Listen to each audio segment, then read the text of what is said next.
Hi, so talking about my first 10 days, the first 500 miles on the Dualtron Ultra.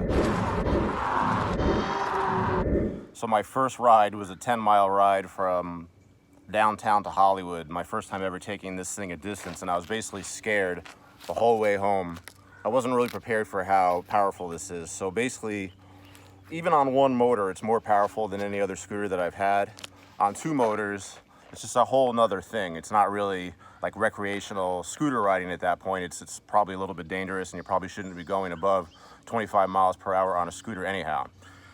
So the first 5 days I had the scooter, I was basically riding around a little scared. It's very stable. I mean, you can almost come to a full standstill and remain standing as if it's self-balancing because the tires are so big. But there's a lot of things that can go wrong when you have this much power. So the first 5 days I rode sort of very scared, and I did have at least 3 wipeouts. 2 of those wipeouts, one thing about this scooter is it doesn't want to take a tall curb at an angle.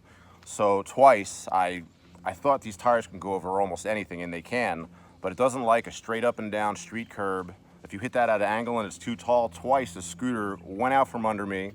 I caught myself with my legs, not my hands luckily, but at least twice I felt like that.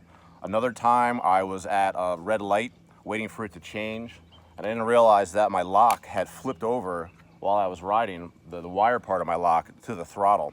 So I'm standing there at a light, and it seemed like to me that the scooter went off by itself. That's the big danger of riding almost a racing scooter like this, is it's not a kick scooter.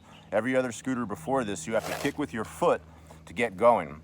This is really my first scooter that's not a kick scooter that you just press the button and it goes. And if you're not ready for 2 motors at all, it's just super, super dangerous.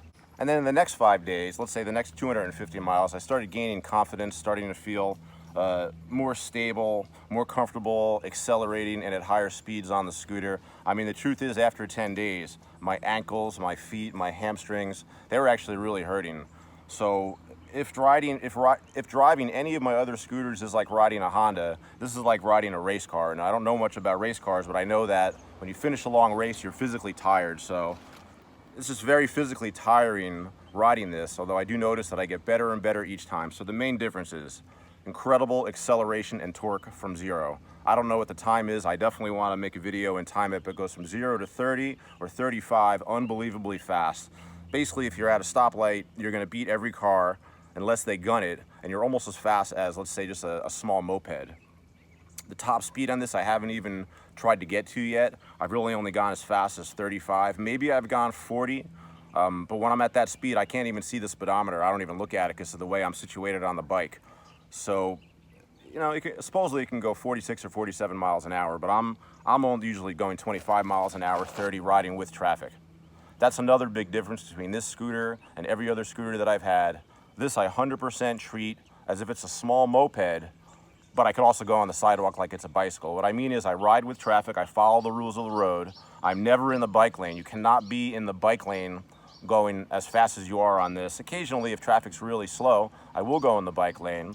I do occasionally split the lanes like a motorcycle on this, which is probably not a great idea, but I've done it a couple times when traffic is just standing still. So incredible speed, incredible acceleration, great top speed.